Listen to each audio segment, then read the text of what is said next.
समस्त विश्व एक परिवार। जब मैं हिमालय के उच्च निर्जन प्रदेश में अपने गुरु की बातें सुन रहा था, तब मेरा परिवार, ऑफिस, संसार कितना सुदूर लग रहा था। फिर भी उनके शब्दों में वज्र सत्य तो था ही। अतः विवश होकर मुझे शांति के उस स्वर्ग को छोड़कर जाने की बात माननी ही पड़ी। गुरु से शिष्य को योग विद्या के दिए जाने के संबंध में बाबा जी ने मुझे प्राचीन कठोर नियमों का ज्ञान कराया। उन्होंने कहा, केवल योग्य शिष्यों को ही क्रिया की यह कुंजी देना। क्रिया की कुंजी यानी कि क्रिया योग। ध्यान के विज्ञान द्वारा जीवन के अंतिम रहस्यों का पता लगाने के लिए केवल वही योग्य है जो ईश्वर की खोज में अन्य सब कुछ त्याग देने का संकल्प लेता है। दयामय गुरुदेव, विलुप्त हुई क्रिया योग विद्या का पुनरुद्धार कर आपने पहले ही मानव जाति पर इतनी बड़ी कृपा की है। अब शिष्यत्व की कठोर आवश्यकताओं को शिथिल करके मैं क्या और थोड़ी कृपा नहीं बाबा जी की ओर देखता रहा। मेरी आपसे प्रार्थना है कि आप मुझे सभी सच्चे जिज्ञासुओं को क्रिया योग सिखाने की अनुमति प्रदान करें, चाहे वे प्रारंभ में पूर्ण आंतरिक वैराग्य की प्रतिज्ञा न कर पाए। संसार के विविध तापों से त्रस्त नर नारियों को विशेष प्रोत्साहन देने की आवश्यकता है। यदि क्रिया दीक्षा से उन्हें वंचित रखा जाएगा तो शायद वे कभी मुक्ति के मार्ग पर चलने का प्रयास ही ना करें। तथास्तु।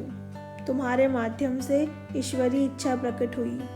जो भी विनम्रता के साथ तुमसे सहायता की याचना करे, उन सबको क्रिया दे दो, करुणामय गुरुदेव ने कहा। थोड़ी देर मौन रहकर बाबा जी ने कहा, अपने प्रत्येक शिष्य को श्रीमद् भगवद गीता का वह अमर वचन अवश्य बताना। स्वल्पमस्य धर्मस्य त्रायते महतो भयात्। अर्थात इस धर्म का थोड़ा सा भी साधन जन्म मृत्यु के चक्र में निहित महान भय से तुम्हारी रक्षा करेगा। दूसरे दिन प्रातःकाल जब मैं विदा लेने के लिए गुरुदेव के चरणों में प्रणाम कर रहा था, तब उन्हें छोड़कर जाने में मेरी गहरी अनिच्छा को उन्होंने भांप लिया। हम लोगों के लिए कोई वियोग नहीं प्रिय वत्स। उन्होंने प्रेम से मेरे कंधे का स्पर्श किया। तुम जहाँ कहीं भी रहोगे, जब भी मुझे बुलाओगे, तब मैं तत्क्षण तुम्हारे सामने प्रकट हो जाऊंगा। उनके इस अमूल्य वरदान से आश्वस्त होकर और ब्रह्म ज्ञान के नव प्राप्त स्वर्ण से समृद्ध होकर मैं पर्वत से नीचे उतरने लगा। ऑफिस में मेरे सहयोगियों ने मेरा स्वागत किया। 10 दिन तक वे सोच रहे थे कि मैं हिमालय के जंगलों में खो गया था। इसके शीघ्र बाद ही मुख्यालय से एक पत्र आया। उस पत्र में लिखा था, लाहिड़ी को दानापुर कार्यालय में वापस लौट जाना चाहिए। उनका रानीखेत स्थानांतरण गलती से हुआ है। रानीखेत में किसी दूसरे आदमी को भेजा जाना चाहिए था। भारत के इस दूरतम स्थान में मुझे पहुंचा देने वाली घटनाओं के पीछे छुपे गुप्त प्रवाहों का विचार कर मैं मुस्कुराया। दानापुर वापस लौटने के पहले मैं मुरादाबाद के एक बंगाली परिवार के घर में कुछ दिन रहा। वहाँ 6 मित्र मुझसे मिलने आए। जब मैंने चर्चा का रुख आध्यात्मिक विषयों की ओर मोड़ दिया, तो जिसके घर में ठहरा था उस व्यक्ति ने उदास स्वर में कहा, ओह, आजकल भारत संतों से विहीन हो गया है। मैंने उसका पुरजोर विरोध किया। बाबू, अभी भी इस भूमि में महान संत विद्यमान हैं। आध्यात्मिक उत्साह के कारण हिमालय के अपने चमत्कारपूर्ण अनुभवों का वर्णन करने की उत्कट प्रेरणा मेरे मन में जाग गई। मित्र मंडली ने विनम्रतापूर्वक अविश्वास व्यक्त किया। उनमें से एक ने सांत्वना के स्वर में कहा, लाहिड़ी, पर्वतों की विरल हवा में तुम्हारे मस्तिष्क का दबाव बड़ा है। तुमने अभी जो बताया वह कोई दिवा स्वप्न है। सच्चाई के जोश में मैंने बिना कुछ सोचे समझे बोल दिया। यदि मैं अपने गुरु को पुकारूं तो वे अभी इसी घर में प्रकट हो जाएंगे। सबकी आंखें कौतूहल से चमक उठी। इसमें कोई आश्चर्य नहीं था कि वे सब ऐसी किसी घटना को देखने के लिए उत्सुक थे। कुछ अनिच्छापूर्वक ही मैंने एक शांत कमरे और 2 नए ऊनी कंबलों की व्यवस्था करने के लिए कहा। गुरुदेव हवा में से यहाँ प्रकट होंगे, मैंने कहा। दरवाजे के बाहर शांत बैठो, मैं जल्दी ही आप लोगों को बुला लूँगा। ध्यान की अवस्था में डूबकर मैं विनम्रतापूर्वक गुरुदेव का आह्वान करने लगा। अंधेरे कमरे में मंद शांतिदायक प्रकाश भर गया। बाबा जी की तेजस्वी ज्योतिर्मय मूर्ति प्रकट हो गई। लाहिड़ी, क्या तुम मुझे ऐसी व्यर्थ बातों के लिए बुलाते हो? गुरुदेव की दृष्टि कठोर थी। सत्य सच्चे साधकों के लिए है, व्यर्थ कौतूहल वालों के लिए नहीं। देखने के बाद विश्वास करना तो आसान है, उसमें फिर किसी आत्मशोध की आवश्यकता ही नहीं रहती। इंद्रियातीत सत्य की खोज केवल वही लोग कर पाते हैं जो अपनी स्वाभाविक संसारजन्य शंका कुशंकाओं से ऊपर उठते हैं, और केवल वही इसके अधिकारी भी हैं। फिर उन्होंने गंभीर होकर कहा, मुझे जाने दो। मैं अनुनय विनय करता हुआ उनके चरणों में गिर पड़ा।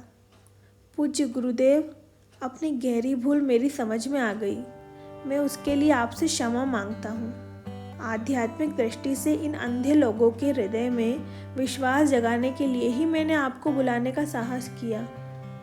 अब जब आप मेरी प्रार्थना पर कृपा कर यहाँ पधारे ही हैं, तो कृपया मेरे मित्रों को आशीर्वाद दिए बिना चले मत जाइए। वे अविश्वासी भले ही हों, परंतु कम से कम मेरे अद्भुत कथन की जांच करने के लिए तो तैयार थे। ठीक है, मैं थोड़ी देर रुक जाता हूँ। मैं नहीं चाहता कि तुम्हारे मित्रों के सामने तुम्हारी बात मिथ्या सिद्ध हो।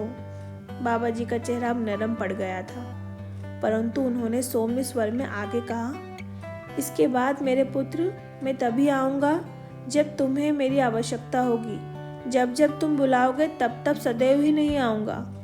जब मैंने दरवाज़ा खोला तब बाहर बैठी छोटी सी मंडली में तनावपूर्ण सन्नाटा छाया हुआ था। मेरे मित्र कंबल के आसन पर विराजमान ज्योतिर्मय मूर्ति की ओर ऐसे देख रहे थे मानो उन्हें अपने आंखों पर विश्वास नहीं हो रहा। यह सामूहिक सम्मोहन है, एक आदमी उद्भट भाव से हंसा। हमें पता चले बिना कोई भी इस कमरे में नहीं जा सकता था। बाबा जी मुस्कुराते हुए आगे बढ़े। उनमें से प्रत्येक को आकर उष्ण ठोस शरीर का स्पर्श करके देखने के लिए इशारा किया। सारे संदेह मिट गए। मेरे मित्रों ने पश्चाताप, विघ्न, श्रद्धा और आदर के साथ उनके चरणों में साष्टांग प्रणाम किया। हलवा बनाया जाए, बाबा जी ने कहा। मैं समझ गया कि उन लोगों को वे अपने स्थूल शरीर की वास्तविकता का और अधिक विश्वास दिलाने के लिए ही बाबा जी ने वह आदेश दिया। जब तक हलवा तैयार हो रहा था, महागुरु विनम्रता के साथ बातें करते रहे। उन संशय आत्माओं का दृढ़ भक्तों में रूपांतरण देखते ही बनता था। हलवा खाने के बाद बाबा जी ने हम सबको एक एक कर आशीर्वाद दिया। अचानक प्रकाश कौंधा। हम सबने बाबा जी के शरीर के विद्युत तत्वों को पल भर में रसायन विकर्षित होकर फैलते जाते वाष्पमय प्रकाश में परिवर्तित होते देखा। महागुरु की ईश्वर के साथ एक रूप हुई इच्छा शक्ति ने उनके शरीर के रूप में एकत्रित पकड़ रखे आकाश तत्व के अणुओं पर अपनी पकड़ ढीली कर दी। उसी के साथ करोड़ों प्राण कणिकाओं के स्फुलिंग अनंत ब्रह्म सागर में विलीन हो गए। स्वयं अपनी आंखों से आज मैंने मृत्यु पर विजय पाने वाले को देख लिया। उस मंडली में से मैत्र नामक एक व्यक्ति ने अत्यंत श्रद्धा के साथ कहा। नव जागृति के आनंद से उनका चेहरा ही बदल गया था। परम गुरु देश और काल के साथ ऐसा खिलवाड़ कर गए जिससे कोई बच्चा पानी के बुलबुलों के साथ खेलता है। मैंने ऐसे पुरुष का दर्शन कर लिया जिनके हाथ में स्वर्ग और पृथ्वी की कुंजियां हैं, अर्थात की चाबियां हैं। लाहिड़ी महाशय ने अंत में कहा था। इसके शीघ्र बाद ही मैं दानापुर चला गया। परम तत्व में दृढ़ता के साथ स्थिर होकर मैंने पुनः गृहस्थ के बहुविध पारिवारिक एवं व्यावसायिक दायित्वों को अंगीकार कर लिया। लाहिड़ी महाशय ने स्वामी केवलानंद जी और स्वामी श्री युक्तेश्वर जी को बाबा जी के साथ अपनी एक और भेंट की कहानी भी बताई थी। वह अवसर उन अनेक अवसरों में से एक था जब परम गुरु ने अपना वचन निभाया था, मैं भी तभी जाऊंगा जब तुम्हें मेरी आवश्यकता होगी। घटना स्थल था इलाहाबाद का एक कुंभ मेला। लाहिड़ी महाशय ने अपने शिष्यों को बताया था ऑफिस की थोड़े दिनों की छुट्टियां में वे वहां गए थे। कुंभ मेले में सम्मिलित होने के लिए दूर दूर से आए साधु सन्यासियों के बीच में घूम रहे थे। तभी मेरी दृष्टि भस्म रमाए हाथ में भिक्षा पात्र लिए एक साधु पर पड़ी।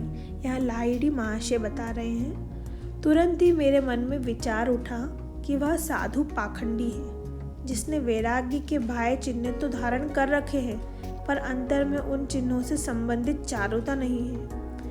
इस साधु से आगे बढ़ा ही था कि मेरी विस्मित दृष्टि बाबा जी पर पड़ी। वे एक जटाधारी सन्यासी के आगे नतमस्तक थे। गुरुजी, मैं क्षण भर में उनके पास पहुंच गया। प्रभु, आप यहाँ क्या कर रहे हैं? मैं सन्यासी का पद प्रक्षालन कर रहा हूँ और फिर मैं इनके खाना पकाने के बर्तन मांजूंगा। बाबा जी मेरी ओर देखकर किसी नन्हे शिशु की तरह मुस्कुराए। मैं समझ गया कि वे मुझे सूचित कर रहे थे कि मैं कभी किसी की आलोचना ना करूं, बल्कि सभी देह मंदिरों में समान रूप से वास करने वाले ईश्वर को देखूं। वह देह मंदिर चाहे उच्च व्यक्ति का हो या छोटे व्यक्ति का। और फिर परम गुरु ने कहा, ज्ञानी अज्ञानी साधुओं की सेवा करके मैं उन सबसे बड़े सद्गुण को सीख रहा हूँ, जो ईश्वर को अन्य सभी सद्गुणों से अधिक प्रिय है, विनम्रता। इस वीडियो को देखने के लिए आपका बहुत बहुत धन्यवाद। ध्यान से महल कैसे बना, ये स्टोरी यहीं ख़त्म होती है।